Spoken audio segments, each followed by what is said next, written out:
আর আগামী 20 তারিখ আমাদের প্রার্থী, মামাটি মানুষের প্রার্থী, মায়েদের প্রার্থী, দিদির প্রার্থী, বাংলার দিদি নাম্বার 1 রচনা বন্দ্যোপাধ্যায়কে ঘাসের উপর জোড়া ফুল চিহ্নে ভোট দিয়ে তিনি সারা বছর পিছিয়ে পড়া বঞ্চিত মহিলাদের জন্য তার যে কাজ অত্যন্ত জনপ্রিয়, মায়েরা সারা বছর দেখে, এবং পিছিয়ে পড়া মহিলাদের কিভাবে তিনি সারা বছর কাজ করে তাদেরকে মূল স্রোতে আনার জন্য চেষ্টা চালিয়ে যাচ্ছেন, আপনারা দেখেছেন। রচনা বন্দ্যোপাধ্যায়কে ভোট দিলে আপনি আপনার অধিকার পাবেন, আর একটা দিল্লির পকেটে থাকা লকেটকে ভোট দিলে আপনি আপনার অধিকার থেকে বঞ্চিত হবেন। একদিকে মোদী সরকার আপনার থেকে 1000 টাকা করে আধার আর প্যান কার্ড লিঙ্ক করার নাম করে নিয়ে গেছে, আর একদিকে মমতা বন্দ্যোপাধ্যায় সেই 1000 টাকা লক্ষ্মীর ভান্ডার করে আপনার অ্যাকাউন্টে পৌঁছে দিয়েছে। একদিকে দিদি দিয়েছে, আর একদিকে মোদী নিয়েছে। আপনি কার সাথে থাকবেন, কাকে সমর্থন করবেন, সিদ্ধান্ত আপনার। আর 4 তারিখ যখন ভোট বাক্স খুলবে, শুনুন, আমি কথা দিয়ে যাচ্ছি, এই যে বিজেপির কেন্দ্রের সরকার আপকি বার 400 পার, খেলা শেষ। আমি আপনাকে বলছি, এদের পতন সময়ের অপেক্ষা। 2.5 মাস 3 মাস ধরে আমি রাস্তায়, আমি মানুষের চোখের মুখের ভাষা বুঝি। মানুষ খালি ইভিএম এর বোতামটা টিপে প্রমাণ করতে চায় যে আমরা বিজেপির দ্বারা রিমোট কন্ট্রোল দিয়ে পরিচালিত হব না, আমরা মাথা উঁচু করে বেঁচে থাকবো। আর 4 তারিখ যখন ভোট বাক্স খুলবে, পদ্ম ফুলের নেতারা চোখে সর্ষে ফুল দেখবে, আপনি নিশ্চিত থাকুন। সময়ের অপেক্ষা এদের পতন। আরে ভোট দিয়েছেন বলে একটা ছোট্ট গল্প বলে আপনাদের সামনে আজকে বক্তব্য শেষ করব। ছোট্ট একটা গল্প বলে, আপনি ভোট দিয়েছেন বলে কেউ দেশের প্রধানমন্ত্রী, কেউ কেন্দ্রীয় মন্ত্রী, কেউ বিধায়ক, সাংসদ, মুখ্যমন্ত্রী, আপনাদের ভোটের কারণে কেউ রাজ্যপাল হয়েছে, কেউ রাষ্ট্রপতি হয়েছে। গণতন্ত্রের শেষ কথা প্রধানমন্ত্রী বলে না, মানুষ বলে। আমি আপনাদের সকলকে আমার অন্তরের অন্তঃস্থল থেকে কৃতজ্ঞতা জানাচ্ছি। এবারের এই যে নির্বাচন, লোকসভার নির্বাচন, 5 বছর আগে লোকসভার নির্বাচন হয়েছিল। আপনারা একবুক আশা আকাঙ্ক্ষা নিয়ে বিজেপিকে ভোট দিয়েছিলেন। যারা সভায় রয়েছেন হয়তো আমি তাদের কথা বলছি না, কিন্তু অনেকে আজকের এই সভার কথা সংবাদ মাধ্যম, গণমাধ্যম, সোশ্যাল মিডিয়া, আগামীকাল খবরের কাগজে পড়বেন, শুনবেন, জানবেন। আমি আপনাদের বলি, এই ভোট শুধুমাত্র বিজেপিকে বাংলা থেকে বিতাড়িত করার ভোট নয়। 5 বছর খেটে খাওয়া মানুষ, গরিব মানুষের ভোট নিয়ে বাংলাকে হাতে মারার যে বিজেপির চক্রান্ত, তাদের উচিত শিক্ষা দেওয়ার ভোট আগামী 20 তারিখের ভোট। এই ভোট শুধুমাত্র বহিরাগতদের বাংলা ছাড়া করা ভোট নয়। যে ভাষায় বাংলা বিরোধী বিজেপি বোঝে, সেই ভাষায় তাদেরকে যোগ্য জবাব দিয়ে উচিত শিক্ষা দেওয়ার ভোট। এই ভোট প্রতিবাদের ভোট, প্রতিরোধের ভোট, প্রতিশোধের ভোট।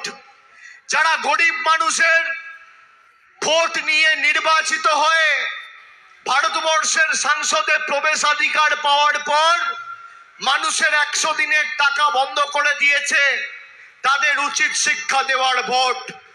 যারা গরিব মানুষের ভোট নিয়ে তাদের সমর্থন পাওয়ার পরে মানুষের বাড়ির আবাসের টাকা গায়ের জোরে বন্ধ করে রেখেছে, তাদের শিক্ষা দেওয়ার ভোট। যারা মানুষের ভোট নেওয়ার পরে মূল্য বৃদ্ধি আজ আকাশ ছোঁয়া, তাদেরকে উচিত শিক্ষা দেওয়ার ভোট। প্রধানমন্ত্রী 10 দিন আগে সভা করে বলেছেন, 10 साल में मेरा सरकार ने ट्रेलर दिखाया, इस बार जीत के आया तो सिनेमा दिखाऊंगा, पिक्चर अभी बाकी है। আমি আপনাদের বলবো, 10 বছর মোদী সরকার ক্ষমতায়, মোদীজি বলছে ট্রেলার দেখিয়েছি। মায়েরা, ভাইয়েরা যারা উপস্থিত আছেন, নিজেকে জিজ্ঞেস করুন, এই 10 বছরের ট্রেলারে আপনারা কি দেখলেন?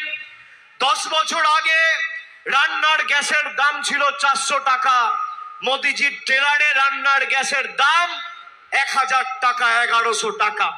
10 বছর আগে ডিজেলের দাম ছিল 40 টাকা, আজকে ডিজেলের দাম 92 টাকা লিটার। 10 বছর আগে পেট্রোলের দাম ছিল 50 টাকা, আজকে 10 বছরের ট্রেলারে সেই পেট্রোল 100 টাকা লিটার। পাতিলেবুর দাম 175 টাকা কেজি। 10 বছর আগে মুগ মুসুরের ডাল ছিল 55-60 টাকা কেজি, আজকে 170-80 টাকা কেজি। চা পাতা ছিল 110 টাকা কেজি, আজকে চা পাতা 280 টাকা কেজি। 10 বছরের ট্রেলারে মোদিজি লাগিয়েছেন জিএসটি। গরিব মানুষ মায়েরা রান্নায় জিরে ব্যবহার করেন, সেই জিরের উপর মোদি সরকার 18% জিএসটি লাগিয়েছে। আর বড় লোক ধনীদের বাড়িতে থাকে হিরে, সেই হিরের উপর বিজেপি জিএসটি লাগিয়েছে 0। এই হচ্ছে 10 বছরের মোদিজির ট্রেলার। আর 12-13 বছরের মমতা বন্দ্যোপাধ্যায়ের ট্রেলার। আপনি কি পেয়েছেন? বিনামূল্যে রেশন, কন্যাশ্রীর টাকা, রূপশ্রীর টাকা, স্বাস্থ্যসাথীর বিনা পয়সায় চিকিৎসা, আপনি লক্ষ্মীর ভান্ডার পাচ্ছেন, আপনি যুবশ্রী পাচ্ছেন, কৃষক বন্ধু পাচ্ছেন, স্টুডেন্ট ক্রেডিট কার্ড পাচ্ছেন। 10 বছরে প্রধানমন্ত্রী বলেছিল 100 দিনের গরিব মানুষের টাকা আমার সরকার আটকাবে না, বকেয়া পাওনা মিটিয়ে দেবে। বাংলায় হারার পরে 3 বছর ধরে 100 দিনের টাকা আটকে রেখেছে। বিজেপি আজ যাকে প্রার্থী করেছে এই এলাকার বিদায়ী সাংসদ, আমি তাকে অনুরোধ করব, মানুষকে যদি সে বঞ্চিত, লাঞ্ছিত, অত্যাচারিত, নিপীড়িত, শোষিত করে রাখার পরও রাজনৈতিকভাবে লড়াই করার সাহস দেখিয়ে আবার মানুষকে ভাবে বিভ্রান্তিকর প্রচার করে মানুষের চোখে ধুলো দিয়ে দ্বিতীয়বার সাংসদ হব, আপনার সেগুড়ে বালি মানুষ দেবে। আপনি প্রাক্তন লোকসভার সাংসদের লেটার প্যাডটা ছাপিয়ে রাখুন, আপনার পতন সময়ের অপেক্ষা। আমি লোকেট চ্যাটার্জিকে বলবো, আপনি 5 বছর সাংসদ, আমি তৃণমূলের সাধারণ সম্পাদক, পান্ডুয়াতে আজকে সভা করতে এসছি, সর্বক্ষণের মানুষের কর্মী। আপনি যদি দেখাতে পারেন যে 5 বছরে হুগলি লোকসভা কেন্দ্রের অধীনে যে 2000 বুথ রয়েছে, একটা বুথে বিগত 5 বছরে কোন কেন্দ্রীয় মন্ত্রী এসে একটা গরিব মানুষের হাতে 10 পয়সার উন্নয়ন তুলে দিয়েছে, আমি রচনা বন্দ্যোপাধ্যায়ের হয়ে সভা ভোট চাইতে তৃণমূলের হয়ে প্রচার করতে আসব না।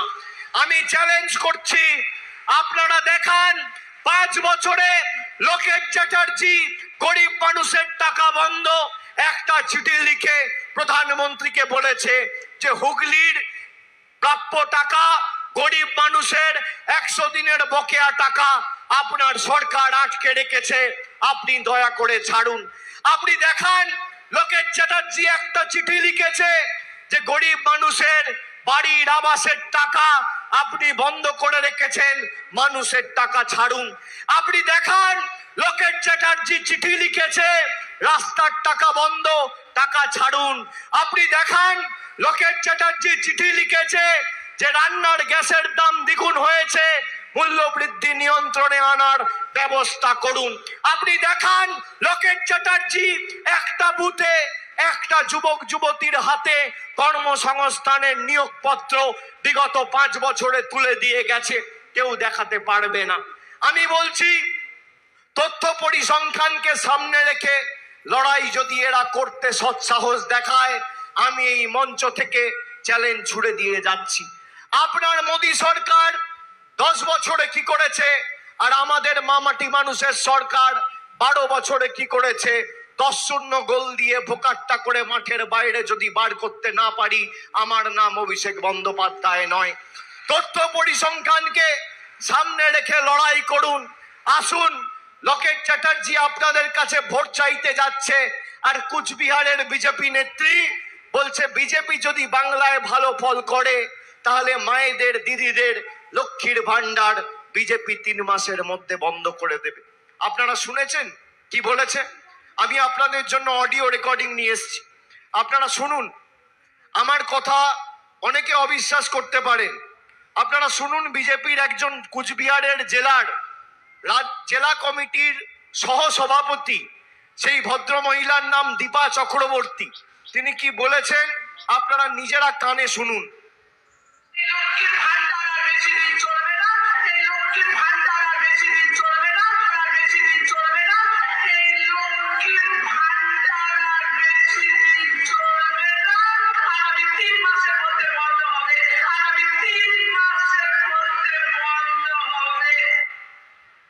শুনলেন সবাই?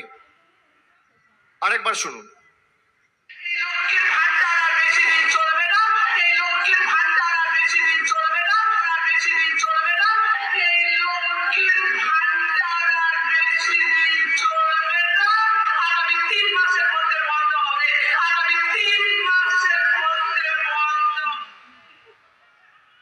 মায়েরা শুনলেন কি? বৌদিরা শুনলেন?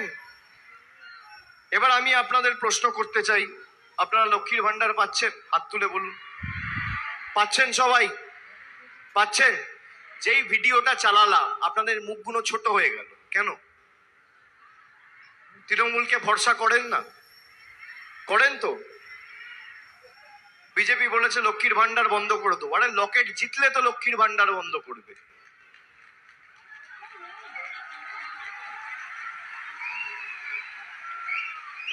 আমি আপনাকে কথা দিয়ে যাচ্ছি, এখানে ক্যামেরা রয়েছে, যতদিন বাংলায় তৃণমূল কংগ্রেসের সরকার থাকবে আপনার লক্ষ্মীর ভান্ডারের উপর চোখ তুলে দেখার সাহস কারণ নেই।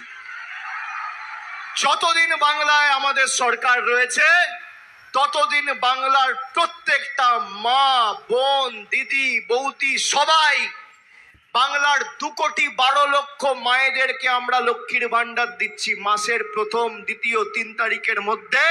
যেভাবে আপনারা লক্ষ্মীর ভান্ডার পাচ্ছেন আগামী যতদিন তৃণমূল থাকবে ততদিন পাবেন, কেউ আটকাতে পারবে না।